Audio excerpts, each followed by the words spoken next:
Hoje vamos falar um pouco à volta dos transtornos de ansiedade, medo e também da utilização do cannabis. Quando a gente está num nível de ansiedade muito alto, a gente tem uma transformação neurológica acontecendo dentro de nós. O CBD, que é um dos componentes químicos da cannabis, ele modula os neurotransmissores, então ele faz uma ação praticamente idêntica a um ansiolítico. Nós somos um grande palácio, temos muitos quartos. Tem quartos que a gente já visitou em nós, a gente não gosta. A gente trancou a porta e não quer nunca mais voltar, tá com teia de aranha. Tem quartos que a gente adora, está sempre lá. Então, um bom terapeuta, ele faz um processo de guiança. Então, ele vai com uma lanterna atrás de você. Mas ele vai apontar a lanterna para aquele quarto que está trancado e vai te dizer, olha, é importante que a gente faça as pazes com esse lugar em você. Vamos olhar para esse trauma. Olá, sejam bem-vindos a mais um episódio do Inteligência Emocional, o podcast. E hoje temos connosco a Maria Clean. Olá, Maria, bem-vinda a este episódio. Olá, Paulo, muito obrigada por esse convite. Eu estou muito feliz de estar aqui. Obrigado. Eu conheci a Maria numa tertúlia da Sandra, que foi no Hotel Farol, não foi em Cascais, em que foi muito engraçado. Estávamos a partilhar agora em off, que foi algo que eu não é que não estou habituado a fazer, é algo que nunca fizeram, pelo menos na minha experiência, em que nós, com base em poemas, em frases, retiradas de textos de livros, nós tínhamos que dar a nossa visão sobre aquilo. Permitia-nos explorar muito. Gostei muito. E depois a Maria estava também a dizer que vi que foste à tertulia seguinte, estiveste lá como convidada palestrante. Por isso foi que nós nos conhecemos. Aliás, outra coisa muito interessante que foi, quando eu te conheci, e falámos no fim, eu até disse que serias uma excelente convidada para o podcast. E depois também alguém me mandou um e-mail, enviou um e-mail 2 dias ou 3 antes de tu teres ido de eu ter-te conhecido, a indicar-te que serias uma boa convidada para o podcast. Eu achei muito interessante. São as Então, sincronicidades da vida, né? Eu sou junguiana, então então ainda mais. nessa teoria da análise comportamental, as sincronicidades, elas não são coincidências, são destinos. São destinos, e foi mesmo num curto espaço de tempo. Não foi quase, que às vezes há recomendações, olha, esta pessoa era ótima para o teu podcast, e sei lá, passado 2 anos conheço a pessoa. Não, foi literalmente na mesma semana. Vou apresentar a Maria. A Maria Clean é psicóloga especializada em neurologia e trabalha muito com transtornos de ansiedade e medo, e combina também terapias tradicionais com o uso de cannabis medicinal. É empresária também e trabalha para tornar esta planta uma ferramenta acessível e eficaz para o bem-estar emocional. E hoje vamos falar um pouco à volta dos transtornos de ansiedade, medo e também da utilização do cannabis. Mas vamos começar com a pergunta de abertura que eu tenho para todos os convidados, que é: qual é a importância das emoções na tua vida? Bom, a importância da emoção na minha vida, de todas as emoções, Sim. é que eu descobri que há bastante tempo, antes de ser psicóloga, mas eu descobri que as emoções, elas cumprem o seu propósito. Então, eu penso nas emoções como água. Elas sempre vão encontrar um caminho para sair. Ok, interessante. Então, se você não der espaço para elas cumprirem o propósito delas, ou seja, para elas terem a sua função, serem funcionais, elas acabam cumprindo o seu propósito num lugar que não é o lugar adequado. Então, surge uma doença, surge um burnout, um estresse, né? um grito de repente no meio do seu dia. Quer dizer, algumas coisas acontecem que geram um desequilíbrio. E o desequilíbrio, na verdade, ele vem desse lugar. Ele vem de uma disfunção das emoções. Então, as emoções, eu não digo que elas me guiem, né? Porque não sou guiada por elas. E claro, depois de tanto tempo de terapia, de autoconhecimento, eu tenho talvez até talvez uma certa, seja um pouco enganada por isso, né? Uma ilusão de guiar as minhas emoções, né? Mas eu tenho um certo domínio. Eu não gosto de usar a palavra controle, mas eu tenho um certo domínio sobre as minhas emoções, nesse sentido, de não dar voz a todas elas. Ok, é isso que ia perguntar. Estava aqui interessado em ouvir essa explicação e o raciocínio não te guiam. Eh, Ao mesmo tempo, falaste que elas eram funcionais, até deste o exemplo de algo que eu gostei. Estava aqui a pensar nessa analogia, achei interessante. Ou seja, elas são funcionais, mas não te guiam. Então elas servem quê? De alerta, pelo menos sobre o que está a acontecer, é isso? Porque o que acontece, por exemplo, né? A gente tem uma estrutura de defesa muito grande na nossa personalidade. E essa estrutura de defesa, ela tem uma voz dentro da gente e ela fala com a gente. Então, muitas vezes é comum, isso acontece muito na clínica, um paciente traz para mim exemplos que está vencendo, por exemplo, um trauma de direção, de guiar um carro. Mas ele foi pegar a chave sumiu, depois ele achou, o carro não ligou, aí ele já começa a conectar essas situações com o quê? Uma intuição que não é para acontecer. Quando, na verdade, não tem nada de intuição. É uma estrutura psíquica de defesa Ok. que está querendo deixar aquela pessoa naquele lugar escrava do medo.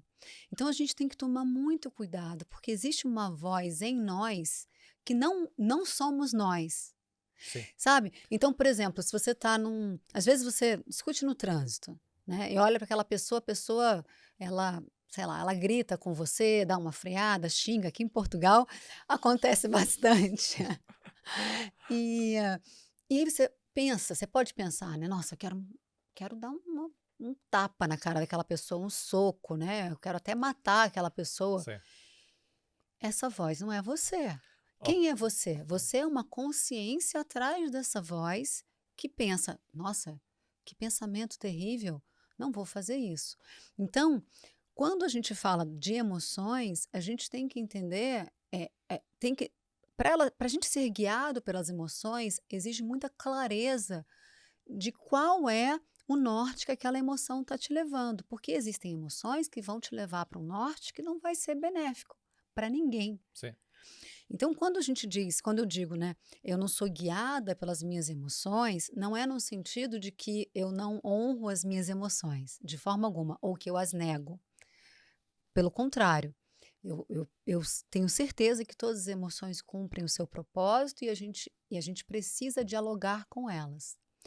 Mas, ao mesmo tempo, se eu não tenho consciência, né, ou autoconsciência, um trabalho interno, eu começo a confundir tudo. Sim. E aí, daqui a pouco, eu estou fazendo escolhas baseadas pelo medo, por exemplo. Eu tenho um tanto de pacientes que têm transtorno de ansiedade e casaram com médicos. O medo maior da vida delas é morrer. Você acha que uma escolha, eu não estou dizendo que depois o amor não exista, Eu percebo. mas existem escolhas que são baseadas no afeto. E existem escolhas que são baseadas no medo.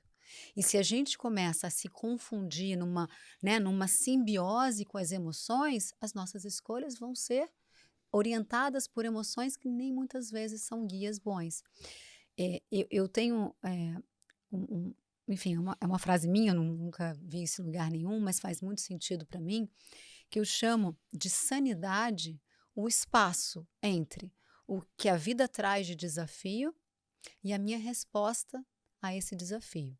Então, um filho, por exemplo, a minha filha, segunda-feira alagou o quarto dela, literalmente, fez ondas. O vizinho me ligou 10 minutos depois e falou: está caindo o mundo aqui em casa, embaixo. Claro, né? Qual é o pensamento, né? Qual é a reação? É brigar. Né? Então, existe um desafio que a vida me colocou, e se eu não tiver esse espaço, esse intervalo entre o desafio e a minha resposta, eu tenho uma resposta que é extremamente simbiótica, automática, sem um respiro. Sim. Então, pessoas nesse lugar, inclusive, podem até praticar atos violentos. Sim, são respostas reativas. Reativas. Sim. Então, se você tem essa sanidade, que é esse distanciamento das suas emoções, distanciamento dessa voz. Eu tenho essa voz, não é só meus pacientes, nós também, todos nós temos uma voz interna, que igual aquele diabinho do desenho animado. Sim.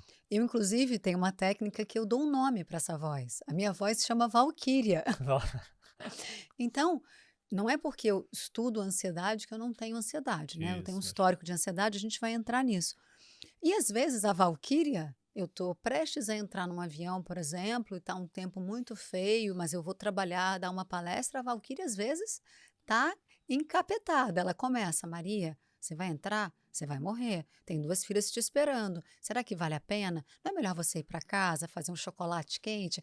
Ah, tira o dia de folga, né? Ninguém precisa de Merece. você nesse podcast.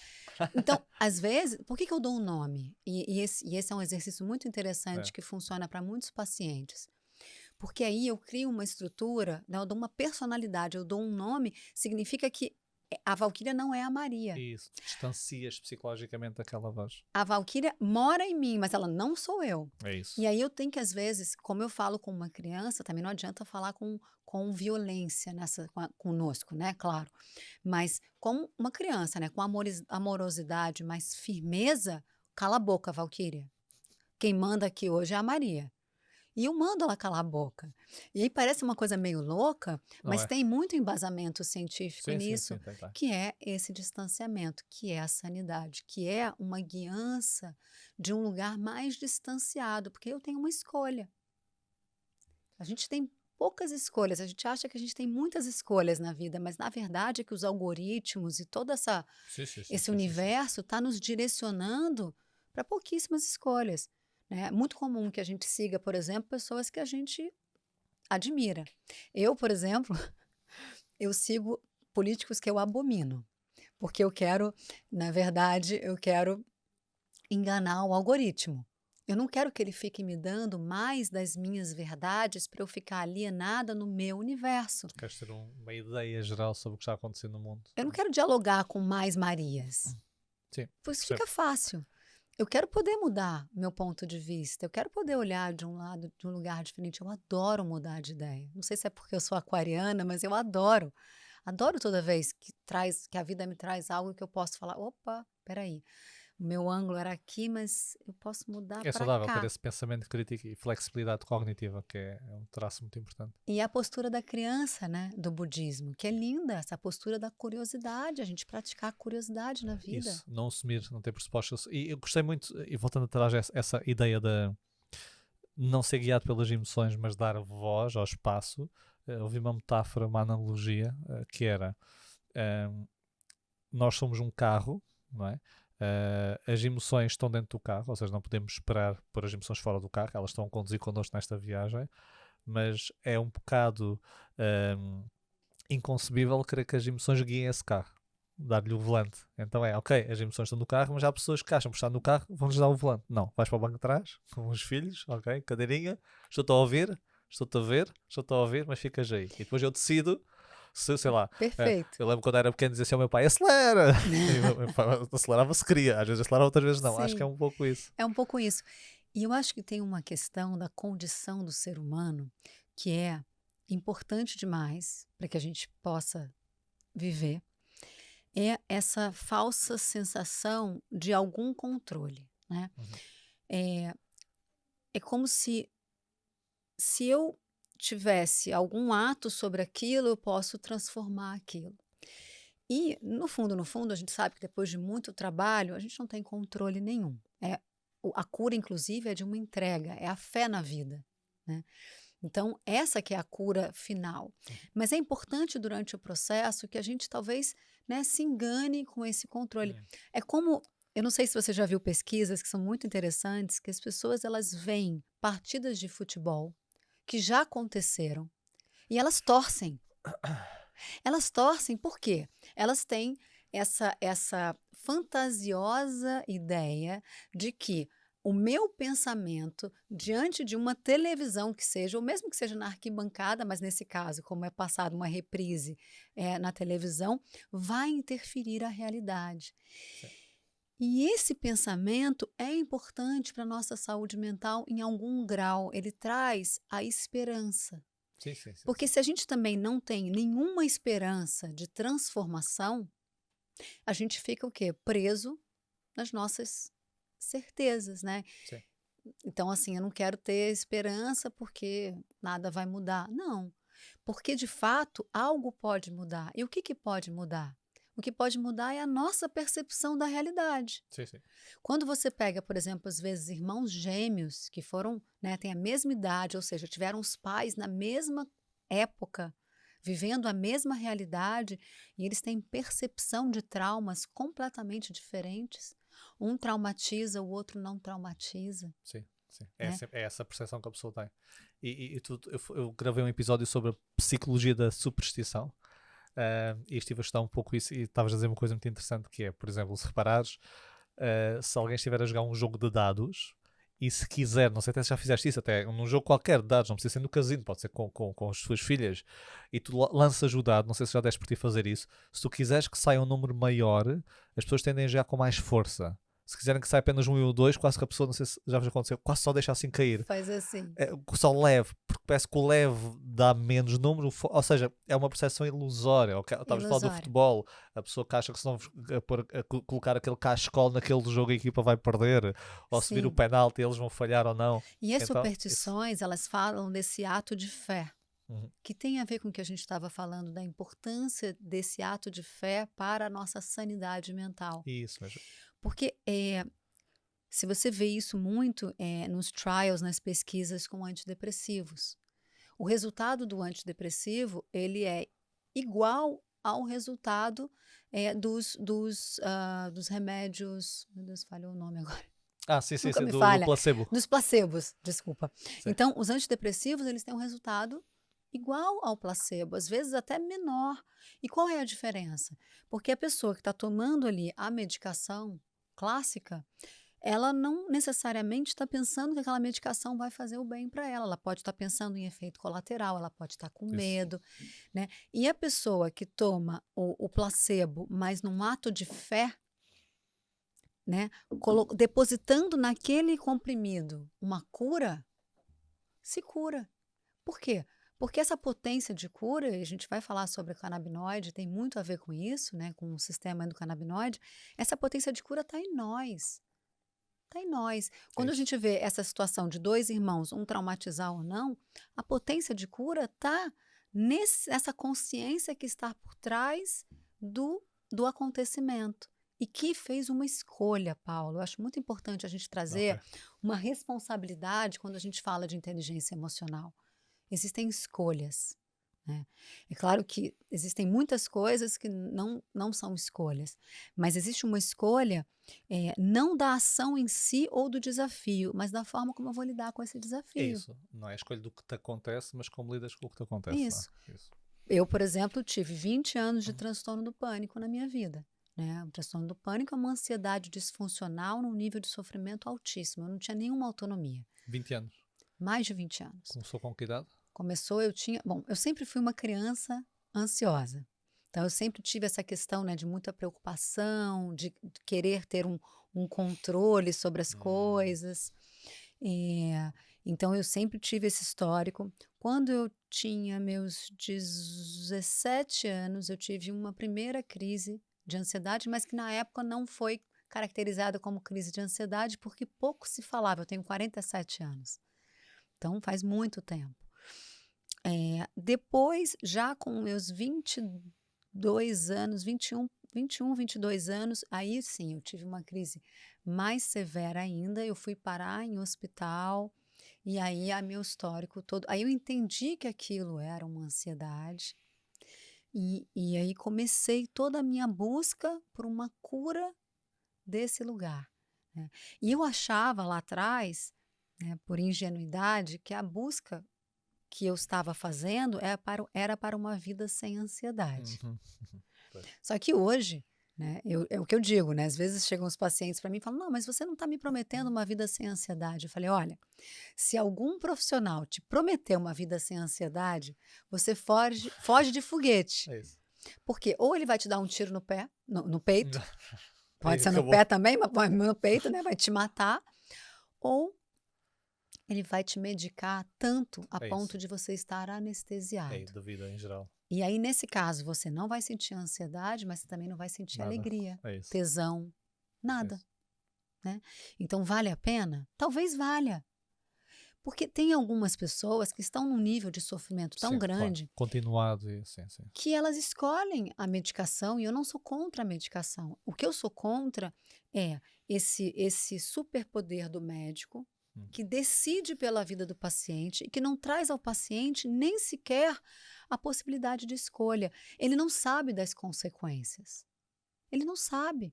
Se a gente for pensar na medicação psiquiátrica clássica, o trial são de 6 meses. Depois começam a ser inseridos um monte de efeito colateral, inclusive risco de óbito. Mas isso é depois, quando começa a acontecer, né? Então, o que a gente vê, na verdade, é, ai, não lê a bula porque você vai ficar impressionado, não tem isso? Sim. De fato, as pessoas se impressionam, mas as pessoas, né, esses pacientes, eles têm que ter mais autoridade sobre o teu processo. Então, a minha luta grande no Brasil e agora aqui em Portugal é muito poder trazer essa consciência para os médicos para que eles possam, por exemplo, dizer que é uma possibilidade para um tratamento de ansiedade um canabidiol, uma cannabis medicinal, Eu né? ia entrar por aí, porque é uma área que tu trabalhas muito e estás a tentar mostrar esses argumentos a favor. E eu queria que partilhasses como é que esse tratamento, com base do uso de cannabis, pode melhorar então a perturbação da ansiedade. Ou seja, como é que são os mecanismos, são conhecidos, quais são os efeitos, o que é que tu consegues partilhar sobre isso? Sim. Bom, tem um mecanismo que é mais técnico, que é quando a gente usa um ansiolítico, o ansiolítico ele vai se conectar aos nossos receptores de GABA, que é o Uhum. neurotransmissor inibitório Sim, responsável por deixar a gente nesse lugar mais é o são. travão, é o travão. É, é.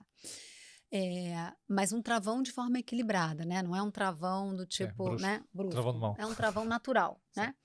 Então, quando a gente está num nível de ansiedade muito alto, né, a gente tem uma transformação neurológica acontecendo dentro de nós. O CBD, que é um dos componentes químicos da cannabis, ele é um modulador alostático. O que significa? Ele modula de forma ali muito técnica, de forma lateral, assim, aos neurotransmissores, e ele se conecta à GABA.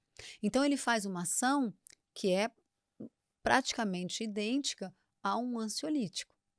Então, ele funciona de forma muito efetiva para a ansiedade. É claro que a gente tem que pensar que a ansiedade, assim como a depressão, não existe uma ansiedade, não existe uma depressão. Você tem uma depressão medicamentosa, tem depressão por trauma, você tem depressão por N motivos, inclusive por questões químicas.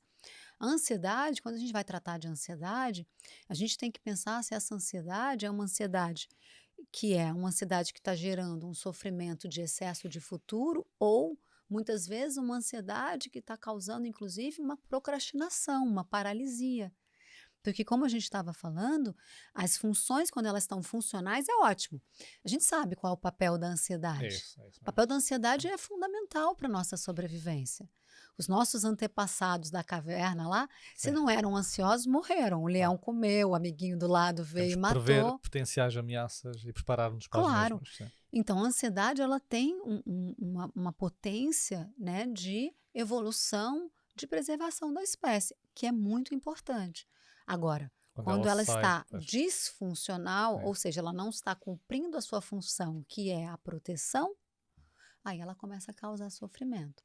Então, quando a gente fala de ansiedade, é importante que a gente primeiro entenda qual é essa ansiedade, né? Se é uma ansiedade, o que ela está gerando, da onde ela veio, se ela veio de um trauma, porque existe uma ansiedade, por exemplo, que é uma ansiedade ela é irmã siamesa da depressão. Ela é É? uma irmã siamesa, Ah, sabe aquele sim, sim, corpo que sim, tem sim, duas sim. cabecinhas? Sim. Então, é uma irmã siamesa da depressão. Então, o que significa isso? Ela é simbiótica à depressão. Só que nesse caso, a ansiedade é a irmã que está gritando na sala. Estou a perceber. É impossível você continuar a sua vida com essa voz gritando em você. Então você busca ajuda para tratar essa ansiedade. E aí você torna a ansiedade disfuncional e a ansiedade funcional. A partir do momento que essa ansiedade está funcional, ou seja, ela não está mais gritando, ela está cumprindo o seu propósito, tem espaço para outra irmã aparecer, que é a depressão, que é um humor distímico, que aí muitas vezes, quando é um paciente que vem de um quadro, de um histórico de vida, de medicação alopática que não funcionou, porque a gente sabe que a medicação alopática não funciona para todo mundo, que tem um certo trauma mesmo desse caminho e começou, por exemplo, a usar a cannabis e conseguiu se regular e tá bem. Aí começa a sentir um humor mais distímico e não quer entrar para um antidepressivo clássico. Ok. Nesses casos, nos países que nos permitem, a gente pode entrar com umas microdoses, por exemplo, de psilocibina, porque é um processo diferente. A psilocibina, quando a gente metaboliza ela, ela se transforma numa molécula chamada psilocina. Psilocibina são os cogumelos mágicos, né? Ela se transforma numa molécula chamada psilocina, e a psilocina, ela é uma molécula que é muito similar à serotonina. Então, dentro do nosso sistema, né, de todo o Ok. do nosso aparelho neurológico, ela funciona como uma serotonina. E nesse caso, para tratamento da depressão, dos sintomas Para depressivos. tratamento dessa depressão que aparece após Após tratamento da ansiedade, essa por ansiedade exemplo. pode ser, por exemplo, pode ser diminuída com base no uso de cannabis medicinal, é isso? Estavas a Sim, indicar, por exemplo, o caso do GABA, não é? Ou seja, falando desse mecanismo causal, sim. e depois detectando que existe por trás, ou como dizes, equiparado, se calhar estava escondido, porque era a ansiedade que você estava a gritar, não é? Existe esta depressão, depois ainda podes recorrer a outro tipo de tratamento também, neste caso com o uso de cogumelos, como disseste, para tratar a outra questão. Isso, no Ok, caso da pessoa não querer entrar numa medicação alopática, e ok, no caso ela precisar. Mas nada é para todo mundo. ok. Cannabis também não é para todo mundo. Cogumelos não é para todo mundo. Talvez Como é que distingues? Ou seja, quem te está a ouvir até e que está a passar por alguma perturbação de ansiedade, como é que é, a pessoa sabe se é ou não me para ela? perguntam muito assim, Maria, qual é a diferença da cannabis recreativa para a cannabis medicinal, Ok, se é a mesma planta? E aí vai falar dessa que você está dizendo para mim, dessa importância. Primeiro que a gente não sabe, no uso recreativo, na grande maioria das vezes, nos países, porque é ilegal, você não sabe a qualidade. Você não tem um controle de pois, qualidade. A cannabis é uma planta que ela tem uma propriedade de limpeza do solo. Ela é usada, inclusive, em acidentes geográficos. Então, imagina, se você está lá comprando a tua cannabis para fumar com os amigos, né, de um fornecedor que está plantando no quintal da casa dele e aquele solo está altamente contaminado com metais pesados. Você vai acelerar, se você tiver na sua genética, um processo, por exemplo, neurodegenerativo de Parkinson. é isso. É isso. Você entende? Por Uhum. quê? Porque você não tem um certificado de análise. Quando você usa uma cannabis medicinal de uma empresa séria, você vai ter o lote do seu óleo, né, do que você está comprando, do produto que você está comprando. Você vai entrar no site, você vai ver o certificado de análise do seu lote, você vai ver a ausência de metal pesado. É isso. Então, você vai ter uma pureza da substância. Então, essa é a diferença número 1 entre a cannabis A medicinal recreativa é e a quase como se fosse recreativa. selvagem, qualquer solo, sem qualquer tipo de regulamentação. Ok, Exato. Não ok. estou dizendo que toda recreativa seja Sim, sim, ruim, estou a perceber, mas mas eu estou pode. dizendo que você Ok, não tem esse controle, você não tem sim. como Quando é saber. medicinal, automaticamente existe um controle. Até porque para você saber isso tudo, tem que ter um maquinário caro e tudo mais e tal. Então, não é todo mundo que vai ter isso. Ok, Algumas associações no Brasil, inclusive, já começaram a investir nisso. Mas a grande maioria não tem, né, das pessoas que plantam dessa forma. Essa é a primeira. A segunda é que se você tiver um acompanhamento, né, de alguém, no caso do Brasil e em Portugal, se você for comprar uma cannabis nas farmácias com esse teor medicamentoso, né, medicinal, você vai precisar de uma prescrição médica. é isso que eu ia perguntar. Ou seja, existe à venda nas nossas farmácias, falando cá em Existe. Portugal, mas é preciso uma prescrição médica. É preciso, e o que acontece em Portugal, a gente está até agora, enfim, começando o processo para trazer a nossa marca. Eu tenho uma empresa de cannabis no Brasil, a gente ganhou o prêmio de melhor óleo do Brasil, Muito bom. e é uma empresa pequena média, então a gente, enfim, são muitas empresas muito maiores que a nossa, e a gente conseguiu, isso foi uma premiação que comprovou a nossa ética, o nosso propósito. Mas o que acontece na cannabis em Portugal, ela se torna muito cara porque o que tem nas farmácias é pouco concentrado. Então você tem que usar muitas gotas. Acaba o seu vidrinho, sei lá, tem que usar 3 vidros por É em mês. gota o funcionamento? Ok. A grande maioria é em gota, mas existem várias formas de você usar cannabis. Aqui, o que está na farmácia é em gotas. O que você encontra também aqui, e aí é livre venda, são o gel tópico que tem CBD, que é anti-inflamatório. Já tenho visto. Com cannabis. Isso tem. Então já cheguei a utilizar, que ele aquece a pele e tudo, não é? Ele aquece, mas por uma outra propriedade, porque tem uma outra, ou cânfora, tem alguma outra coisa junto. Mas a cannabis, a propriedade dela é ser anti-inflamatória. E ela, por absorção, também tem esse efeito na pele? Local. Local. Mais muscular e ali derme. Pois, é isso. É diferente, não vai para a via sistêmica. É isso, neurológico, ok. Isso. Mas o que é importante das pessoas que estão nos ouvindo entenderem, até para a gente poder desmistificar esse tabu, né? Porque existe um tabu com relação à cannabis, é que todos os animais vertebrados, inclusive nós, nascemos com um sistema chamado sistema endocannabinoide. O sistema endocannabinoide é um sistema como o sistema nervoso, sistema endócrino, sistema cardíaco, é um sistema que veio, a natureza nos deu esse sistema. O que esse sistema faz? Ele, na verdade, ele equilibra várias atividades em nós, cognitivas, de humor, por exemplo, de estresse, muitas atividades de apetite. Então, ela regula, ela é como se fosse um grande maestro. Ela regula e ela tem a função de nos levar ao equilíbrio. Então, na prática, esse sistema endocannabinoide é assim, a responsabilidade dele. Você está dirigindo o seu carro, ouvindo sua música, na boa, vindo aqui gravar o podcast, um sol lindo, típico de Lisboa, essa cidade maravilhosa que eu amo. E aí, de repente, você ouve uma freada. O que acontece? O seu sistema de alerta entra, seu sistema simpático vai ativar, né?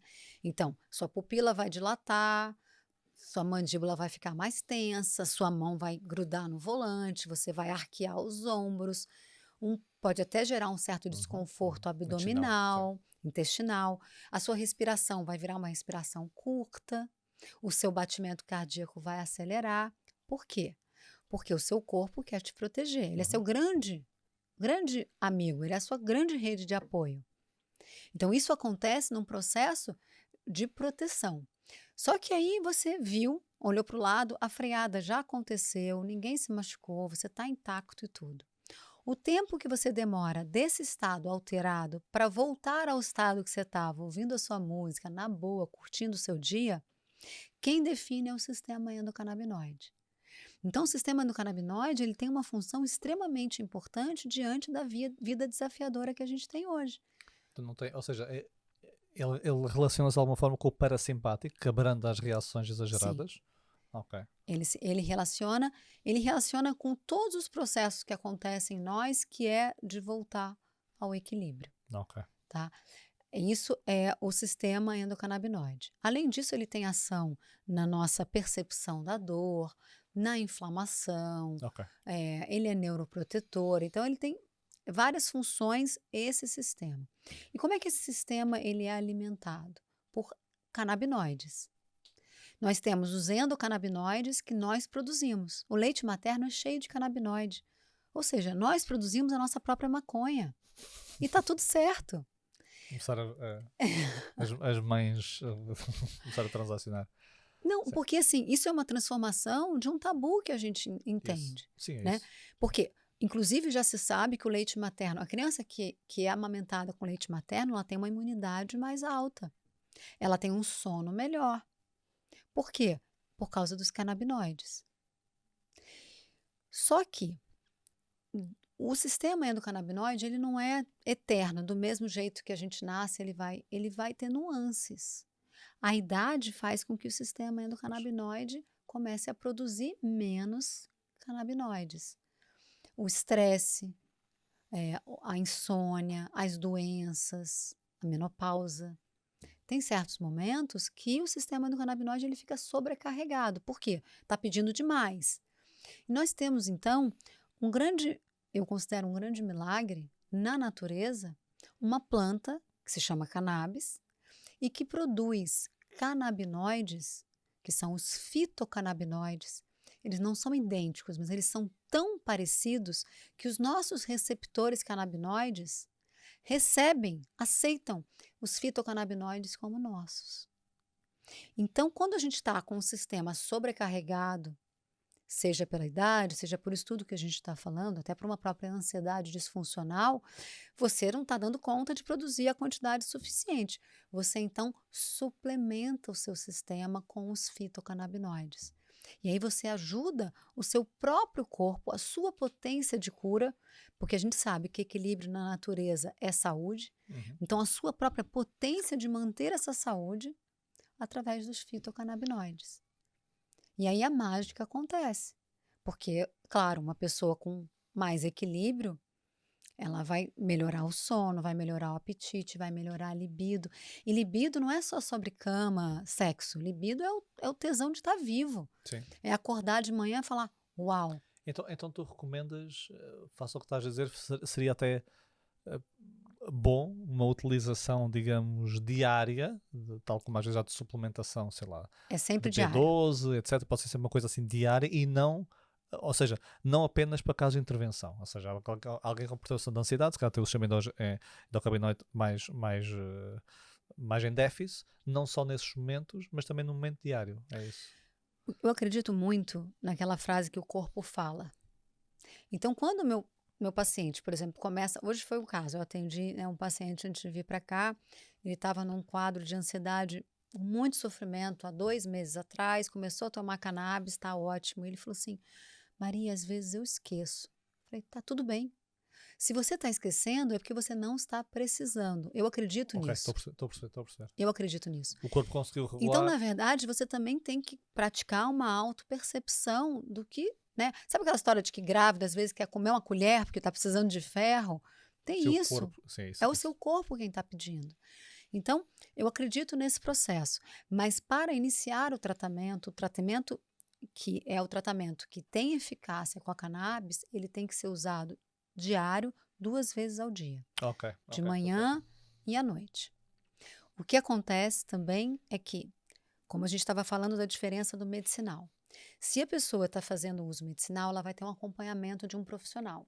Se for Brasil e Portugal, vai ter que ser um médico para prescrever, mas em outros países, eu mesma, eu sou uma das referências em cannabis no Brasil, eu acompanho muitos pacientes. Nesses países onde precisa de um médico, faço acompanhamento em conjunto com o médico. Mas o importante é que alguém que entenda dessa medicina, porque é uma alquimia. Porque, por exemplo, tem muitos casos de pacientes que começam a usar cannabis e aí param. Não tem acompanhamento, param. Por quê? Eu comecei a sentir sono demais. Isso pode acontecer. Não acontece com todo mundo, mas pode acontecer. Então, se o paciente está sendo acompanhado e me relata, Maria, comecei a sentir sono, o que eu vou fazer? Eu vou usar isso a meu favor. Eu vou aumentar as gotas dele à noite e vou diminuir as do dia. Então, se ele tem que tomar uma dose diária de 6 gotas, em vez de eu dar 3 e 3, eu vou dar 2 e 4, por exemplo. É uma alquimia. Se o paciente se organiza, eu, por exemplo, me organizo com a cannabis. Eu tomo de manhã mais gotas do que à noite. Porque eu não quero chegar à noite e começar a organizar a minha agenda do dia seguinte. Mas eu quero estar organizada de dia para gravar, para trabalhar. Quando diz organizada, é desperta, é ativa, é isso? É lúcida. Lúcida, ok. O termo organizado, desculpa, organizado é isso, é lúcido, com clareza nos meus pensamentos. E tu fazes, ou seja, agora estou a pensar na tua prática clínica, alguém que vem com perturbação de ansiedade, tu tens esse tratamento se a pessoa assim o optar, por exemplo, o tratamento à base de cannabis, e depois também complementas com um tipo de terapia psicoterapêutica, e se o paciente começar a obter melhorias nesse sentido, tu descontinuas uma e mantens a outra, ou seja, como é que é esse processo psicoterapêutico? Não, o processo psicoterapêutico, né, que é essa guiança, porque nós somos um grande palácio, nós temos muitos quartos. Tem quartos que a gente já visitou em nós, a gente não gosta. A gente trancou a porta e não quer nunca mais voltar, tá com teia de aranha, porque não foi legal entrar naquela área ali. Tem quartos que a gente adora, se sente super confortável e está sempre lá. Tem quartos que a gente nem sabe que existe. Um terapeuta, um bom terapeuta, ele faz um processo de guiança. Então, ele vai com uma lanterna atrás de você, nunca na frente. Ele vai atrás de você. Ele vai te direcionando. A escolha vai ser sempre sua. Mas ele vai apontar a lanterna para aquele quarto que está trancado, com teia de aranha, e vai te dizer: olha, é importante que a gente faça as pazes com esse lugar em você. Vamos olhar para esse trauma. Vamos olhar para a relação com teu pai, com a tua mãe. Vamos ver o que aconteceu. Vamos fazer as pazes com isso para que você possa ser inteiro. Porque o que acontece também é que nesses quartos a gente deixa pedaços nossos. E aí a gente vai ficando, né, incompleto. Então, o processo terapêutico, que é um processo terapêutico de fato efetivo, né, que respeita também, com muito respeito a essa integridade do paciente, é esse. É uma guiança. Essa guiança, ela é importante sempre. Por quê? Se a gente tem o autodomínio, o autoconhecimento, que é uma ferramenta muito difícil da gente conquistar sozinho, né? Muito mais fácil a gente com a guiança, porque é natural que a gente se sabote. Claro. É natural que eu até esqueça daquele quarto que eu não quero entrar nunca mais. É natural que você pega numa floresta, se tem uma trilha lá descampada e a outra cheia de mata selvagem, natural que até neurologicamente a minha escolha seja por Isso. aquela. Então, é natural que a gente sempre faça as mesmas escolhas repetitivas se não tiver alguém nos questionando sobre essas escolhas. O terapeuta faz muito isso. Então, eu sempre indico o processo terapêutico nesse lugar de autoconhecimento. Por quê? Quando a gente tem o autoconhecimento, a gente consegue uma coisa que é muito interessante nesse trabalho, meu trabalho, né? Não é o trabalho de todos os terapeutas, mas é a linha e é o processo que, enfim, que eu fui descobrindo e criando, né? Um processo muito único, uma assinatura minha. Nós temos todas as idades em que a gente já viveu e até mesmo as que a gente não viveu dentro de nós. Então, às vezes, né, a gente grita com o filho, não é a Maria de 47 anos que está gritando. Sim. É uma criança irritada que não sabe falar, entendeu? Que só sabe gritar. Às vezes eu tô insegura de colocar um vestido mais sexy para uma festa. Quem é que tá? Não é a Maria, né? Que tem, né? É Valkyria. Não, também não é. Pode até ser a Valquíria. Mas nesse caso é uma adolescente em mim que tem uma insegurança. Né? Às vezes uma pessoa mais, né, uma Maria mais, né, mais preguiçosa e tudo e tal, que está faltando uma libido, é uma Maria mais velha. Então todas as idades convivem em nós. Com a terapia, né, com essa ferramenta do autoconhecimento que a terapia pode te proporcionar, uma boa terapia, você passa a reconhecer quem em você está ativo. Então, por exemplo, numa crise de ansiedade, nunca é o adulto. É uma criança assustada. Só que na hora da crise de ansiedade, o sofrimento ele é tão grande que o adulto já foi dormir. Quem tá, é tipo que eles esqueceram de mim?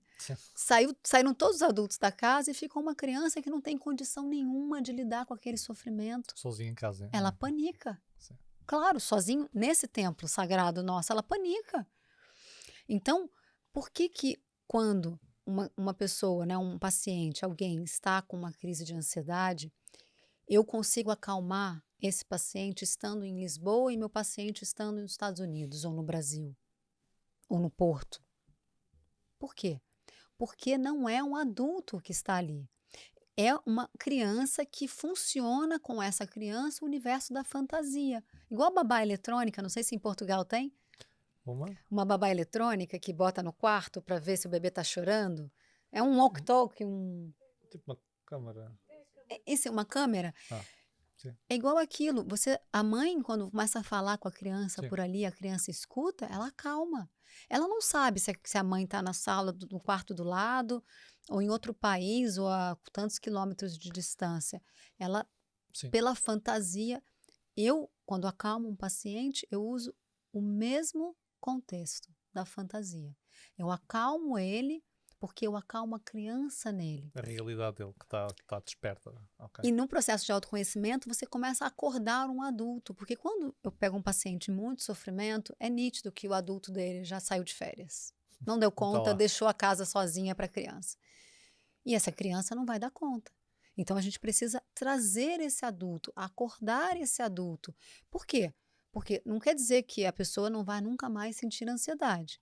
Mas quer dizer que na próxima crise de pânico, ela vai ter dentro dela uma voz adulta dizendo: Isso. querida, com amor, né?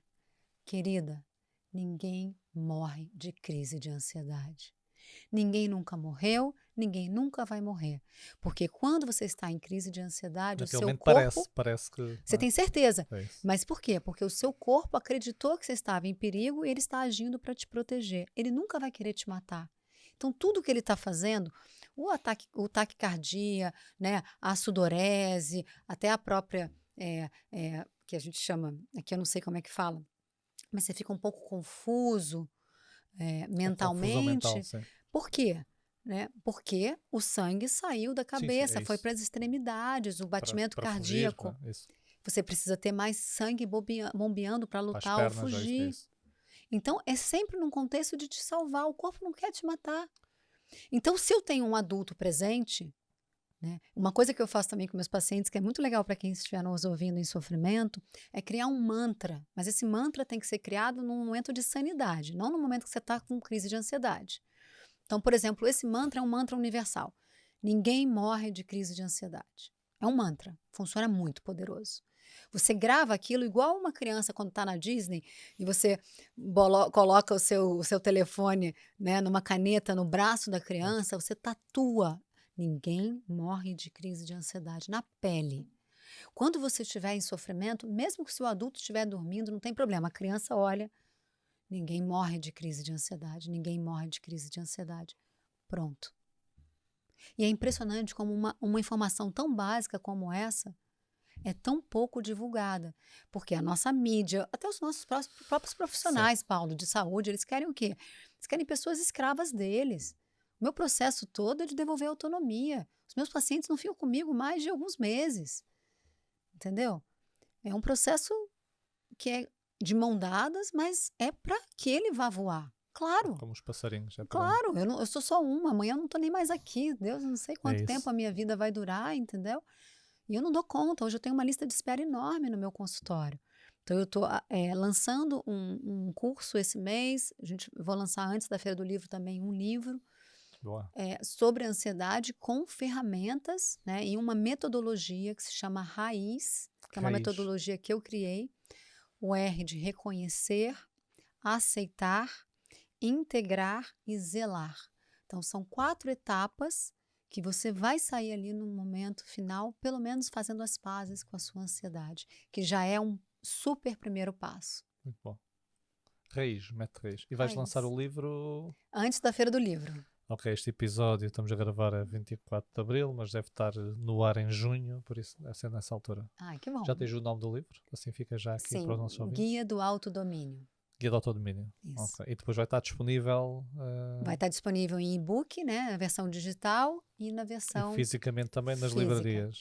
E é uma série de livros. Esse vai ser o primeiro. Eu vou usar o elemento ar, porque o domínio tem a ver com isso, né? Algo que a gente não controla, mas a gente consegue, às vezes, dominar. Depois vai ser o mergulho, que aí é uma biografia mesmo, que está sendo escrita de forma poética, linda, porque eu tenho todo um histórico. A gente fala aqui um pouquinho dos 20 anos de transtorno do pânico, mas eu tive alguns momentos traumáticos na minha vida e eu falo sobre cada instância deles. Então, eu sou mãe de UTI, a minha filha nasceu com menos de 1 quilo, a minha mais velha. E, enfim, ficou muito tempo na UTI, então tem esse episódio. Do meu segundo casamento, eu sou viúva. Tem a questão do histórico do pânico na minha vida, que hoje ele é um grande mestre, claro, olhando de trás para frente fica fácil. No momento do sofrimento é muito mais difícil, mas está tudo bem, sempre há tempo, né? Faz parte. Antes tarde do que nunca. Mas, então tem todo esse processo e um caminho. Não é uma verdade absoluta, é um caminho que eu criei o teu caminho. E que eu quero dividir com as pessoas para dar a esperança. Esperança é uma palavra muito importante nessa É nossa muito. conversa. Inclusive, esperança é uma palavra que define a medicina endocannabinoide. Eu converso com ela, né? Quando eu converso sobre ela, eu sempre falo, é uma medicina da esperança. Um diagnóstico não é mais uma sentença. É isso, é isso. Antigamente, se você tivesse um diagnóstico precoce de Parkinson, era melhor nem contar para o paciente, porque ele não ia poder fazer nada, né? Hoje não, ele pode começar a tomar um óleo de cannabis que é neuroprotetor. Isso não significa que ele não vá ativar a doença em algum momento. Mas Se tiver, diminui a probabilidade se de... tiver a combinação da genética com a epigenética, Claro, é ambiente e muito tudo difícil. mais, ele vai ativar. Não é uma certeza, mas é Sim, uma é grande isso, chance, é né? isso. Mas ele estava indo de foguete em direção à doença e agora, com a cannabis, ele está indo de carro. É isso, o fator protetor e até, como dizes bem, que pode atrasar esse processo e até pode minimizar a intensidade desses efeitos. E antigamente, Isso, essas doenças neurodegenerativas, a pessoa até dizia, olha, agora ficas em casa, fechado, deitado, sentado. isso. E aí, se você, por E até exemplo, acentua esse... um Alzheimer, um Alzheimer de um diagnóstico precoce, os sintomas começam a aparecer muito tardiamente. Isso. Muito tardiamente. E isso é muito importante. E outra coisa que essa medicina faz, que é muito legal, é que ela atua em conjunto com a medicina clássica. Então, não são. Eu, no meu caso, quando eu comecei a usar a cannabis, eu fui em 5 meses desmamando, parando as outras medicações. Tomava 3 medicações na época para o pânico. Para conseguir viver. Pois. Para conseguir descer no elevador, sair na rua, senão eu não conseguia. E eu fui percebendo aos poucos que eu não estava esquecendo, não precisando, mas eu tive um acompanhamento de uma psiquiatra e a gente desmamou, né? Tirou essas medicações em 5 meses.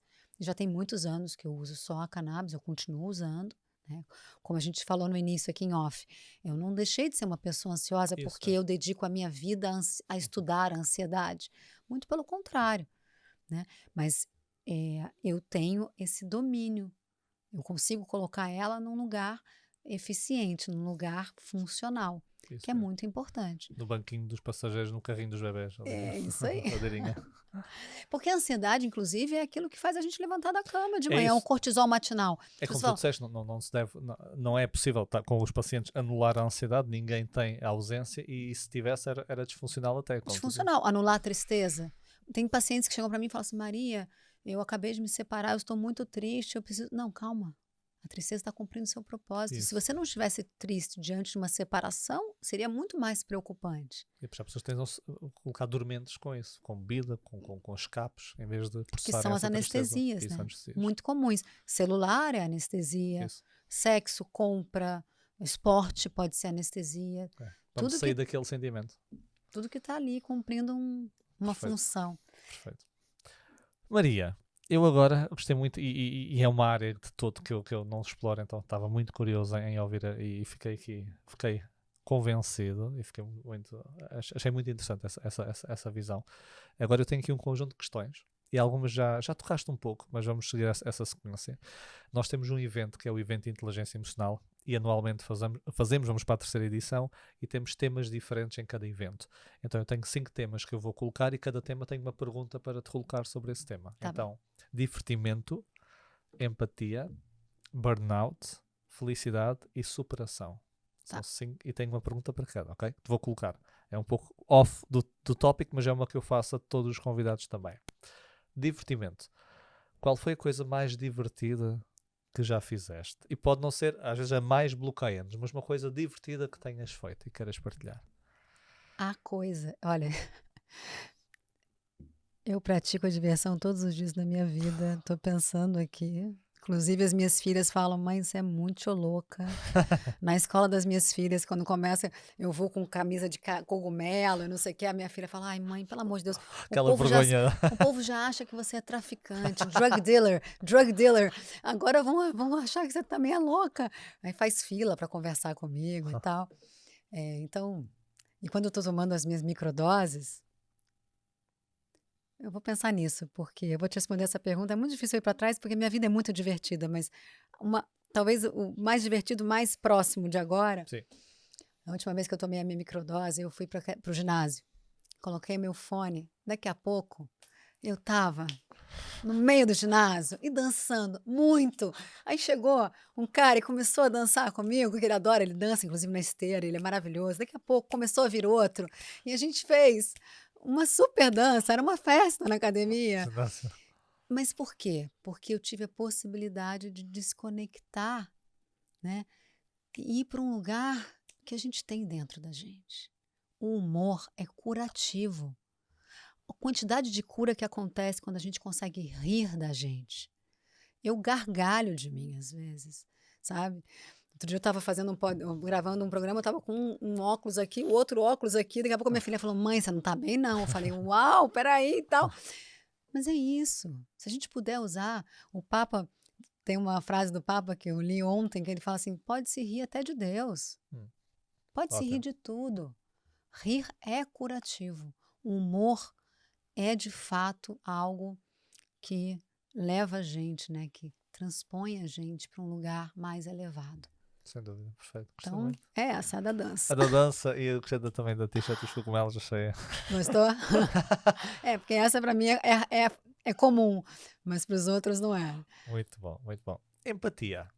Qual é o comportamento nas outras pessoas que não consegues sentir empatia? Que tens dificuldade em. Vitimismo.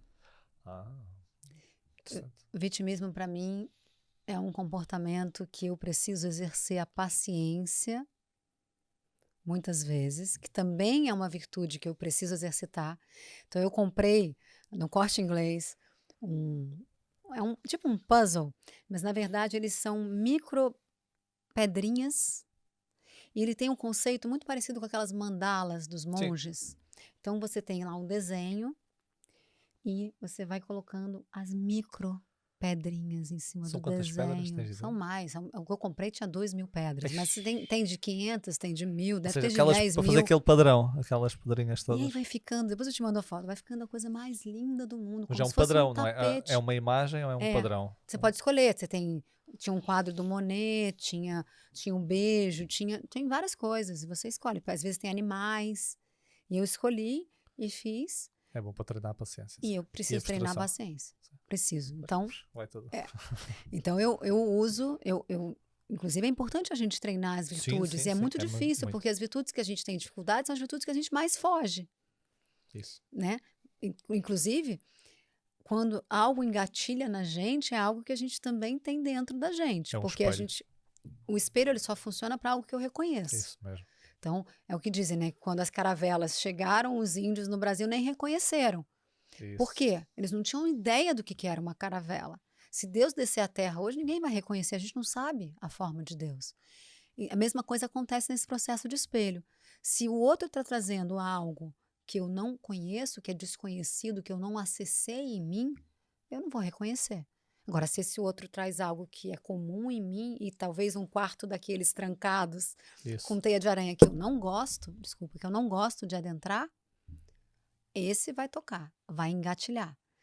Então, o vitimismo, voltando à sua pergunta, é o lugar onde eu tenho que exercer com mais força a minha empatia. Para te ligar à pessoa. Até porque talvez seja um grande desafio do terapeuta, é tirar o paciente do lugar de vitimismo. Isso não significa que a gente não tem que ter compaixão, não significa que a vida é desafiadora e muito desafiadora para uns e menos desafiadora para outros. Claro, não estou desmerecendo isso. Mas dentro dessa mandala da vida, o vitimismo ele deixa a gente preso na nossa ladainha. Então a gente começa a ficar o quê? Encantado, né? Igual uma flauta mágica, encantado pelo nosso enredo. E a gente não consegue sair do enredo encantado nele. Isso, perfeito. E aí as doenças funcionam muito nesse ciclo. As doenças são funcionais nesse lugar. Eu não posso porque eu tenho o joelho machucado. Responsabilizam e também, e há muito aqui a brincadeira, não sei se no Brasil também, em que está uma pessoa, nós já vimos, dói-me a mão, e outra pessoa, a mim dói-me o braço. A mim dói-me os dois braços. Quase uma a gente tem a dor de cotovelo no Brasil. Dor de cotovelo tem aqui? Não, aqui a dor de cotovelo é mais inveja. Lá não, é tipo dor de cotovelo, é tipo, é uma nostalgia, assim, é uma aqui coisa... não, a dor de cotovelo é inveja.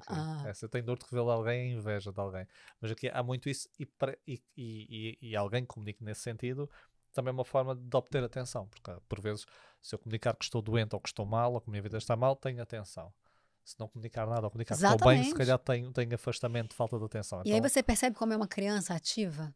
Provavelmente uma criança que na infância funcionou essa dinâmica, ou uma criança que não teve nenhuma atenção isso. e não foi suficiente ela ser quem ela é. Não supriu aquela necessidade. Não, e não supriu necessidade, e não supriu necessidade dos pais, porque tem pais que têm filhos para suprir as suas próprias necessidades. E aí, se o filho não está se sentindo visto, ele começa a ter que inventar uma outra história, porque ele não é Isso suficiente mesmo. quem ele é. Isso mesmo. Não é isso mais, mesmo. não é ser quem eu sou, não é suficiente para o mundo, porque se não é suficiente para os meus pais, que estão me apresentando o mundo, né? Nós, como pais, nós temos que ter essa consciência, é uma responsabilidade enorme. O filho vai ver o mundo através de nós somos a porta para esse mundo. A forma como você trata um garçom, né? A forma como você né, passa por um morador de rua e cumprimenta, dá bom dia, as suas ações. Sim. É pela modelagem que mais aprendemos. Eu atendi um casal, eu não atendo muito casal, mas eu atendi um casal, eles estavam com uma questão de mentira do filho. E aí eu comecei a fazer perguntas e eu peguei eles Não, eu falei assim, mas como é que é a mentira para vocês? Não, mentira pra gente é abominável, não usamos a mentira. Falei, tá bom. Já aconteceu alguma vez de alguém ligar para sua casa, né, É e isso. você falar, Não diz que eu está- não tô? É isso mesmo. É isso que Claro, esse né? Mas isso é exemplo. uma mentirinha branca. Não importa, a criança não entende o que é mentirinha branca, o Isso que é mesmo. mentirinha ruim. Não sabe Não diferenciar. sabe. Ela só sabe que está tudo bem Mentira. dizer algo que não é verdade, se for para me satisfazer naquele momento, porque a mãe está fazendo outra coisa. É Então isso mesmo. ela começa a associar, sabe? Então a gente tem que tomar cuidado com os nossos exemplos, porque é aí que a educação vem, né? Sim. As crianças aprendem pelo exemplo. A modelagem, é 100%, concordo. Boa. Gostei e o vitimismo fez-me sentido, o teu racional. Agora, burnout. O que fazes no teu dia a dia? Acredito que és uma pessoa que trabalha muito, pelo menos tens aqui muitos projetos, Sim. das consultas, tens a tua empresa enquanto empresária. O que é que fazes para evitar chegar a um processo de esgotamento e de burnout? Tens assim práticas ou cuidados? Eu acho que é praticar a atenção, estar atenta aos sinais do corpo, em primeiro lugar. Então, eu vim de um ritmo, eu fui ao Brasil, eu antes morava no Brasil, minhas filhas ficavam no Brasil e eu vinha trabalhar Moravas onde aqui. no Brasil? Eu sou carioca do Rio de Janeiro, mas eu morei os últimos 7 anos, antes de vir para cá, em São Paulo, Ok. por trabalho. E aí, há 1 ano, eu resolvi fazer o processo diferente. Eu trouxe as minhas filhas, elas estão estudando, morando aqui, eu vou ao Brasil trabalhar.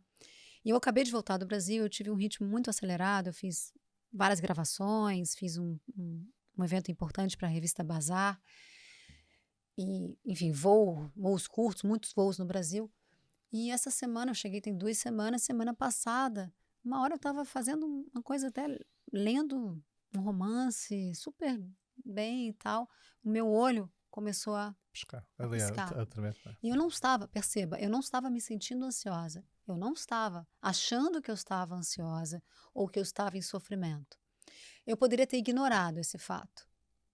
Mas eu falei, peraí, o meu corpo está dizendo para mim que eu não estou no burnout, mas talvez eu esteja começando um burn-on. Porque o burn-on é um termo novo, que é o processo do De burnout. entrar. É quase um pré, não é? Então, eu estou ali, né? Então, deixa eu entender isso. O que eu fiz? Eu aumentei o meu tempo de exercício físico nessa semana. Eu marquei uma massagem para mim e desmarquei uma reunião. Então, eu cuidei de mim, sabe, Paulo? Eu acho que a resposta para você é assim: se nós fôssemos amigos de nós mesmos, como somos dos nossos amigos, esses problemas talvez não existiriam. Concordo. Se a gente tivesse mais compaixão com nós, às vezes fica muito fácil a gente ter compaixão com os outros e temos um chicote super afiado para a gente, de perfeccionismo, né, de cobrança. E a verdade é que o mundo não precisa de nós para existir, ele vai continuar existindo. Então, se você desmarcar uma reunião, não gravar Isso um mesmo. podcast, então eu acho que a palavra aqui é respeito, sabe? Respeitar-nos. Se respeitar, respeitar os sinais e sempre deixar um espaço na sua agenda para uma atividade física. Se você não gosta de fazer atividade física, use as escadas em vez do elevador, vá à padaria a pé, sabe? Se a sua reunião é a 10 minutos de casa, vai andando, se organiza para sair um pouco antes. Sim. Isso é cuidar de você. Alimentos vivos. No Brasil é muito difícil isso, porque o preço dos alimentos está impossível de se conseguir. Até o ovo, hoje em dia, as pessoas não estão conseguindo mais comprar. Não. Mas aqui em Portugal, a gente tem opção de alimentos vivos, né? Fazer um suco, enfim, cuidar desse nosso templo sagrado. Porque a gente se preocupa muito com quem a gente convida para nossa casa. Quem é que vai entrar? Se o cara tem dor de cotovelo, é invejoso, não. Na minha casa, não. Às vezes, quando a gente faz um get-together, uma festa e tal, rola até um descarrego depois, né? Para quem Sim. acredita. Vou jogar um sal grosso ou fazer alguma coisa. Porque a gente se preocupa, mas a gente não se preocupa em quem a gente convida para esse templo Isso mesmo. sagrado. Então, um processo de burnout, por exemplo, uma pessoa que já tem um nível de estresse grande na vida, tem que tomar cuidado com que livro está lendo, com que filme está vendo. Essa prevenção, ou seja, Música. conhecermos, é isso. Porque essas coisas que os nossos convidados, eles influenciam na gente. Muito mesmo. Gostei. Felicidade. O que é que traz felicidade na vida? Felicidade para mim, se eu tivesse que resumir, felicidade é estar feliz com o que eu sou hoje, com o que eu tenho agora, com o presente. Poder estar no momento presente. E isso é um grande desafio hoje. Porque a gente é enxurrado de informação. A gente anda no celular com um portal, que eu tô aqui com você, daqui a pouco o portal me leva para um outro lugar que não tem nada a ver com isso aqui, eu já perdi o presente. Hoje tem um nível de sofrimento enorme das crianças, não é só com relação ao uso direto, mas de pais que estão omissos. Sim. Porque os pais não estão presentes, eles não estão mais olhando no olho dos filhos. E se o filho se reconhece através do olhar do pai, ele fica totalmente perdido de quem ele é. Sim. Então, para mim é isso. Se a gente puder almejar, né, mesmo que seja em alguns minutos do seu dia. E aí, ai Maria, mas é muito difícil porque eu tenho uma mente ansiosa e tal. Então começa a praticar, porque você vai ter que praticar. Não tem pílula mágica, gente. Não Isso. não existe Dá isso. trabalho. Dá trabalho, mas vale a pena. Então você pode, por exemplo, lavar uma louça em estado meditativo. Isso. Focando nos Presente, movimentos. sentindo a água, um banho. Eu tomo banho de luz apagada. Porque lá atrás eu li uma vez que isso ajuda a proteger a questão das doenças neurodegenerativas, porque você começa a ativar outros sentidos. E eu adoro isso, porque eu consigo sentir muito melhor a água, sabe? Eu boto uma música, eu tô ali presente no meu banho e eu faço um ritual mesmo, eu trabalho com isso, né? Com a troca de energética. Então, eu não vou dormir sem tomar banho. Então, o meu último banho, eu tomo banho de manhã, eu tomo banho à noite. Meu último banho é um banho de limpeza, eu tô ali sentindo aquela água limpar. E é muito importante. Então, você pode praticar a presença nos pequenos momentos da tua vida. Comer com presença. Olhar para o seu prato e fazer. Algumas religiões fazem isso, né? Você abençoar o seu prato, você olhar para o seu prato e falar obrigada, seja lá o que você acreditar, Deus, universo, ou só o agricultor que possibilitou aquilo ali, ou a mãe natureza que possibilitou aquilo, obrigada, né? Aquilo já traz a energia da gratidão, que é altíssima, para dentro de você, que de novo fala desses convites. Isso mesmo. Perfeito. Eu fiz um programa que é o MBSR, não sei se conheces, Mindful Based Stress Reduction Program, que é um programa de 8 semanas, e nesses 8 semanas é um programa de mindfulness, e tínhamos práticas, como é que é dizer, práticas diretas, em que imagina, eu tinha no fim do dia meia hora para fazer meditações, e também práticas do dia a dia. Então eram esses desafios. Um desafio era, e eu como muito rápido, é um dos coisas que eu estou a melhorar, mas eu como por exemplo, em 5 minutos. E uma coisa era, e foi um grande desafio para mim, comer em mindfulness, que era isso, a garfada, o aproveitar, mastigar, o sentir a descer, o lavar os dentes, ou seja, o que estás a dizer faz todo o sentido e podemos fazer, nem que seja, ok, não vou fazer isso tudo, não tenho tempo, porque isso também prolonga o tempo que eu estou a fazer as tarefas, mas sempre lavar os dentes. Mas a qualidade, né? Ou seja, mas esses micro-aumentos acho que fazem todo o sentido e ajuda imenso. Eu acho que fazem. Superação, e tu contaste aqui esse segundo livro que vais lançar, tens aqui muita coisa, mas uma coisa, qual foi, aqui a minha pergunta é, qual foi a situação mais desafiante que já superaste? Então vou transformar para ti uma situação desafiante que já superaste, queiras partilhar?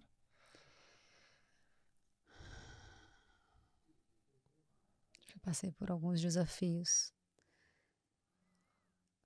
A minha segunda filha, ela é africana. E eu sempre soube que eu ia ter uma filha adotiva. Desde nova, eu trabalhava, saía da escola novinha, desde os meus 11 anos eu saía da escola, ia trabalhar num orfanato e tudo. E eu tenho esse perfil, tenho um instituto no Brasil, eu tenho esse perfil social que é muito importante na minha vida, assim como o perfil espiritual, né? Porque a minha profissão é um propósito, então eu cumpro todos esses perfis na minha profissão, que eu sou muito grata de poder ter ela e ser instrumento de Deus nela. Mas durante o processo da minha filha, ela é do Malawi. E ela ficava no Malawi e eu tinha que voltar ao Brasil porque eu tinha uma outra filha, a Valentina, que hoje tem 18 anos. Na época eu tinha 8 anos. Filha biológica. Minha filha biológica. E eu acho que o maior desafio da minha vida foi nesse período, quando eu tinha que deixar a minha filha, a Ava, num environment que era extremamente hostil, onde o índice de morte é altíssimo, por malária, saneamento básico. Coisas que nem pensamos no nosso dia a dia. Coisas que nem pensamos. Sim. E deixar a minha filha e voltar para o Brasil, porque eu tinha uma outra filha que tinha sido deixada, e depois eu tinha que voltar ao Malawi e deixar essa filha. E o coração dividido e partido, não é? O coração muito dividido. A sorte é que foi um processo muito rápido, foram 5 meses, mas nos 5 meses que se passaram, eu ficava 2 semanas no Brasil, 2 semanas na África, 2 semanas no Brasil, 2 semanas na África. E dentro desse contexto tem um tempero que é a aerofobia. A aerofobia é o medo de voar. Eu tive alguns traumas em avião na minha vida. Eu tive um pouso de emergência no JFK com bombeiro, máscara e tudo aqueles apetrechos todos assustadores. E eu tive uma pequenininha e depois eu tive uma mais recente, há uns 10 anos, que foi uma tempestade, uma turbulência severa chegando em São Paulo. No Brasil a gente tem aquelas tempestades tropicais, com muitos raios e tudo, e foi uma coisa terrível, as pessoas gritando, gente vomitando, uma grávida passando mal, homens chorando, foi muito, realmente, quem já passou sabe como é desafiador. Mas estou viva, avião é super seguro, mas é claro que esses traumas também marcaram a minha história. Pois. E aí eu comecei a trabalhar a aerofobia, eu fiz inclusive um curso aqui na TAP, em Portugal, maravilhoso, que se chama Ganhar Asas, maravilhoso. Fiz um no Brasil com o Lito, que é maravilhoso, online, que dá para fazer aqui de Portugal também. Tenho uma grande amiga que é uma terapeuta comportamental que trabalha a aerofobia, a Wendy, que é também maravilhosa. São dicas que eu estou dando aqui, porque hoje a aerofobia está muito crescente, né? É algo importante na aviação. E eu hoje não tenho aerofobia, eu viajo muito, quase 2 semanas eu estou num avião, mas eu tenho um grau de sofrimento ao voar. E por ter esse grau de sofrimento, o paciente com aerofobia é um paciente que eu não recebo, eu encaminho. É isso. Porque espelhas muito ali. Sim, espelho, e porque eu tenho um grau de sofrimento, eu não encontrei essa saída ainda. Eu já encontrei uma coisa que é importante nesse caminho, que eu já entendi o propósito da aerofobia na minha vida. Porque tudo cumpre um propósito, tudo tem um porquê. Se está funcionando, se está existente na sua vida, tem uma função. Então, o processo de cura é você entender a função, se despedir dela, agradecer e dizer que não precisa mais, se é que você não precisa mesmo. A função da aerofobia na minha vida é como um espinho na carne de Paulo. Existe uma passagem na Bíblia que Paulo diz para Jesus: Jesus, tira esse espinho da minha carne. E Jesus diz: não vou tirar, não vou tirar. É para que você lembre da sua humanidade. Toda vez que eu entro num avião, eu lembro da minha humanidade. Porque, é claro, a Valquíria fica: Maria, tu não és a especialista em ansiedade, PhD, com tantos diplomas na parede, com fila de espera e tal, e pá. E agora está aí em sofrimento porque vai voar? Você não sabe que não é nada sobre o avião? Que nenhuma fobia sobre aquilo? Então tem uma voz que fala comigo. Mas tem, ao outro lado, um respeito, um acolhimento, eu entendo, tá bem. Eu sei que todo o meu trabalho e tudo que eu consigo praticar na minha vida e ser instrumento de transformação na vida das pessoas acontece exatamente porque eu sou instrumento. Nada é meu. Eu sou apenas um instrumento. Quando eu entro ali, eu falo: a Maria é a Maria. Pequena, limitada, cheia de questões, medos, ansiedade. Mas existe em mim um canal que eu peço. Todo mundo é canal se pedir. Eu acordo, peço todos os dias. Eu acordei antes de vir para cá hoje, na minha oração de manhã, eu pedi que eu seja um instrumento de Deus diante do Paulo, que eu traga palavras que edifiquem as pessoas que estão nos ouvindo. Isso não tem nada a ver com religiosidade, porque eu não sou Sim, sim. religiosa, tem a ver com espiritualidade, com uma instância que existe em nós do espírito. Inclusive, eu sou junguiana porque foi o único lugar onde eu encontrei que a gente pudesse falar dessa instância do espírito, né, do self, que é a partícula de Deus em nós, Sim. O Carl Jung tinha. com quem a gente conversa em oração. É com o self, é com essa partícula divina em nós. Então, nesse meu grande desafio, tinha essa participação da aerofobia, só para a gente temperar e entender o quanto que era realmente desafiador. É uma viagem extensa, passa por lugares turbulentos, a África tem sempre turbulências e tudo. Então, acho que foi uma época mais desafiante da minha Ou vida. seja, deixavas o coração partias do Brasil, entravas no processo de enfrentar a aerofobia, aterravas com o coração partido, depois voltavas Eram outra pequenos vez. lutos É isso. constantes, né? E no Eram meio, despedidas. no meio, nessas despedidas ainda tinhas aerofobia para enfrentar. Parece-me realmente algo desafiante. Obrigado pela tua partilha, Maria. Tenho aqui umas questões de fecho agora para nós. Tu tens a visão que eu partilho, que as emoções têm uma função. Deste o exemplo da água. Mas tenho uma pergunta que te obrigo a responder no sentido de que não quero a resposta de nenhuma. Se tivesses livrado de uma emoção, livrado a tua vida de uma emoção, qual é que escolhias e porquê? O medo. O medo. As pessoas que têm essa estrutura psíquica mais porosa como a minha, ou seja, a vida atravessa a gente. A gente sente mais tudo. Isso. Eu sinto mais alegria, eu sinto mais tristeza. Maior intensidade em tudo. A intensidade. Eu tô sempre à flor da pele, sabe? Por isso que eu uso essa expressão de porosa, né? Porque eu tenho Sim. buracos que adentram maiores. Todo mundo tem, mas os meus...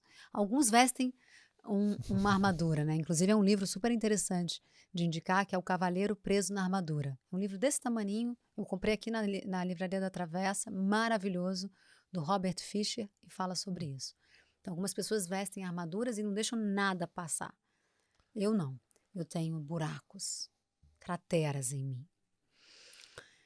E quando se é assim, a sensação desse medo muito exacerbado, ele é paralisante. É isso. Ele vira um pano de fundo. É isso mesmo. Ele deixa de cumprir a sua função. Então, é uma conversa diária minha com o meu medo. Todo dia eu tenho que... Que é exaustivo. É exaustivo. Mas ele existe. Ele está ali. Né? E eu sei que a cura para ele é a entrega, é a fé, é um salto de fé. Gente, para a gente ser pais hoje, ainda mais no Brasil, num contexto muito violento, você tem que ter muita fé. Para a gente sair na rua, a gente tem que ter fé, porque, né, a pessoa pode atravessar e ser atropelada. Tem muito atropelamento em Lisboa. Para comer tem que ter fé. O índice de morte por engasgar né, é gigante. Então, a gente tem que ter fé para viver. Essa é a verdade. Então, esse ato de fé, né, esse mergulho, esse salto é o que eu almejo, é o que eu estou construindo em mim. Porque a gente fala muito de construir um mundo melhor, isso é lindo se sobrar tempo. Mas a verdade, a grande construção que a gente veio fazer é nossa, em nós mesmos. Nós construímos quem nós queremos ser, esse palácio. Né? E aí vem essa parte dos quartos, porque quanto mais quartos você conhece em você, mais inteiro você fica. Isso. E a gente veio ser Ou seja, inteiro. se ter a mais quartos e conheces melhor. Boa analogia. Tua emoção favorita?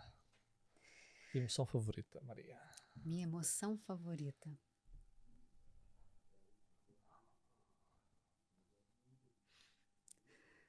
Bom, vou ser meio brasileira apimentada aqui, vocês me perdoem, mas é o tesão. tesão Sim, em que aqui todas as tem outra. instâncias. Como Sim. é o tesão aqui? A tesão é mais sexual aqui. É, Mas mas é se pode ser calhar. sexual também, mas é mais o Não só. tesão, É a mais. libido, Ok. sabe? É aquela Quase uma emoção, paixão. uma, Não é, não é, pode ser mas, uma paixão, mas não é sim, uma paixão indomável, não. É uma sim. paixão bem colocada, assim. É acordar de manhã e falar, uau, sabe?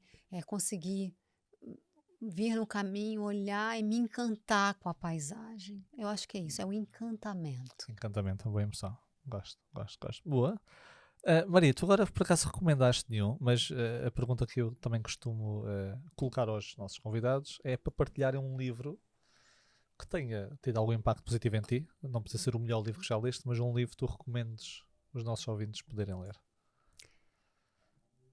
É, Já recomendaste O Cavaleiro, não é? sim, estou pensando aqui porque eu tenho alguns livros de cabeceira, deixa eu ver o que mais encaixa aqui na nossa conversa. Não precisa encaixar, pode ser um livro qualquer. Até pode ser recente que tenhas gostado de ler. Tem um livro muito, muito lindo, muito importante, inclusive, que tem a ver com a nossa conversa, que é Quando o Corpo Diz Não. Quando o Corpo Diz Não, do Gabor Maté. Me parecia. Eu fiz uma pós com ele agora, Foi? então eu estou bem, bem familiarizada e bem encantada com ele, com tudo que ele traz. E a proposta da gente poder trazer uma vulnerabilidade enquanto terapeutas, né? Não só enquanto... Porque eu, por exemplo, fui fazer a pós porque eu achava que ia ser melhor para os meus pacientes e descobri que nada, que era melhor para mim, e enquanto é melhor para mim, acaba se tornando melhor em tudo que eu faço. Perfeito. Então, esse livro é um livro muito interessante, Quando o Corpo Diz Não. Perfeito. Gosto muito. Última. Um livro mais, Alma Indomável também. Você já Alma leu? Indomável. Não, esse não. Também é maravilhoso. É também do Gabor Maté? Não, é do... Então, eu esqueço agora o nome. Não faz mal, só. Depois a gente coloca na Sim, legenda, eu te pelo mando. nome, e pelo nome dá para as pessoas também pesquisarem. Alma Indomável. Alma Indomável, a capa é um cavalo, assim, é muito interessante porque fala das emoções. Ah, é? Não conheço. Tenho mais um para a minha list para ler. E Maria, onde é que te podem encontrar o teu trabalho? Onde é que podem encontrar? Eu tenho site, Instagram, YouTube, mas o Instagram é onde eu sou mais ativa. Então, Psi, de psicóloga, PSI, Maria Clean. Lembrando que o Clean é K-L-I-E-N. Isto é importante porque quando disse clean, nunca soletrei, então K-L-I-E-N. Isto. Isso mesmo. Então Instagram, e depois lá conseguem ver o... E aí lá você consegue, inclusive, acessar o site das empresas de cannabis, da empresa de cogumelos Tens lá medicinais. na tua bio. O YouTube e todo o resto. Perfeito. Último, para terminarmos, temos aqui um jogo, que é o Sabes Quem Tu És, da nossa nova marca que estamos a lançar, que a marca é Emoti Games, Emoti com Y, jogos de emoções. E, estou só aqui a fechar o microfone, já falo. Temos aqui 3 baralhos. O jogo tem 4, mas um dos baralhos é para tu fazeres uma mímica, e como também muitas pessoas ouvem o podcast através de áudio, não seria interessante fazê-lo, porque há pessoas que não iam conseguir ver o que tu expressavas. Então, temos aqui 3 categorias. Cada categoria deste jogo, Sabes Quem Tu És, faz uma questão com base em 24 emoções. Então são 24 emoções, perguntas diferentes de categorias diferentes. Então eu tenho aqui 3 cartas e vou baralhar e vou pedir para escolheres uma carta. E cada carta tem uma categoria. Podes mostrar. São os pontos de interrogação. Então é o pensar. Então eu vou tirar a carta e vou ler a questão para tu responderes. Pode ser? Tá bem. Vamos lá. Tá igual a Sandra, hein? Então, emoção desejo. É a emoção desejo das 24 emoções. E a pergunta é: quando é que um desejo se pode tornar uma opção? Muito importante. Essa pergunta foi maravilhosa, porque trouxe um assunto que a gente não conversou e eu vou responder ela de forma mais sucinta possível. Nós vivemos numa sociedade adolescente. Então, nós estamos guiados pelos desejos. De modo geral. Todo mundo está assim. Todo mundo. Talvez Portugal um pouco menos do que o Brasil, mas também temos muitos adolescentes adultos aqui. E quando a gente é guiado pelos desejos, a gente acaba tendo uma vida um pouco limitada, porque nem tudo que é bom faz bem. Isso. Então, eu acho que quando a gente fala de desejo, e ele combina muito bem com o autoconhecimento para entender quem é que está regendo esse desejo em você. Se é, por exemplo, um desejo de comer um bolo, porque eu estou ali precisando, né, daquele açúcar para ficar no high, mas eu já tenho o autoconhecimento de que depois aquilo vai me fazer muito mal, Ok. eu consigo então dominar o meu desejo. Comer uma fruta ou fazer uma outra coisa que vai, né, Equilibrar isso. sublimar aquele desejo. Ir para uma esteira, por exemplo. Ou até mesmo, né, se a gente trouxer assuntos mais sérios, às vezes pessoas casadas têm um desejo, olham para outras pessoas e se sentem atraídos. Isso significa que a gente é um animal, né, que vai atrás de qualquer outra pessoa que nas relações trazem. Estar vivo, né, traz essa opção. Senão você vai ficar em casa, né? Mas é claro que se você está vivo, você pode sentir. Agora, dominar esse desejo, entender que aquilo é um desejo de uma ordem, né, de um lugar talvez faltante na tua relação até, e poder entrar, chegar com o teu parceiro e falar, olha, hoje eu senti isso. Não foi legal. Não, eu não quero sentir isso, porque isso está faltando aqui. Vamos dar um jeito, vamos conversar. Então, o autoconhecimento faz com que esse desejo seja ponderado, que a gente traga aquela instância de sanidade também, né, da pausa, do pensamento, acorde o adulto em nós, porque é a criança que domina o desejo. A criança que quer porque quer 5 chocolates e não sabe que aquilo dá dor de barriga. Sim, o adulto tem que E aí chega o regular adulto e isso. fala, olha, tudo bem, 1 chocolate, mas nem todo dia, final de semana. Por quê? Por causa disso. Então, nós precisamos acordar o adulto em nós para que a gente possa domar esse desejo, dominar esse desejo e entender, porque tem desejos que são também edificantes. Tem desejos que são desse encantamento que a gente estava conversando há pouco, que tem a ver inclusive com a libido, né? Então, entender quem é que está guiando esse seu pensamento. Porque senão, então se não tiveres essa autoconsciência... E pensar no dia seguinte. No dia seguinte, se eu comer esse bolo, como é que eu vou estar, né, amanhã? Vai fazer diferença na minha vida? Será que isso vai fazer bem? Né? Se eu trair o meu marido, como eu vou estar amanhã acordando? São pensamentos que o adulto que traz. Então, eu penso que é isso. Gostei muito, ou seja, e se eu não fizer isso, é que este desejo pode se tornar uma opção. Era essa o teu raciocínio. Se eu fizer isto, o desejo é um sim ou não para o É isso, desejo. não é Se eu uma não opção. fizer, ele isso. não é uma opção. Porque ele não é uma opção no sentido, eu não tenho escolha, eu estou sendo guiado pelo meu desejo, então eu vou igual um animal atrás. Perfeito. Ou eu vou igual uma criança atrás de um chocolate. Perfeito. Mesmo que, enfim, meu açúcar esteja alto, meu colesterol e etc. Né? Gostei e concordo. Maria, muito obrigado, foi um prazer. Adorei isso, hein? Vou querer. Você é a sua próxima, a próxima cliente. Ainda não temos aqui o jogo, está a ser...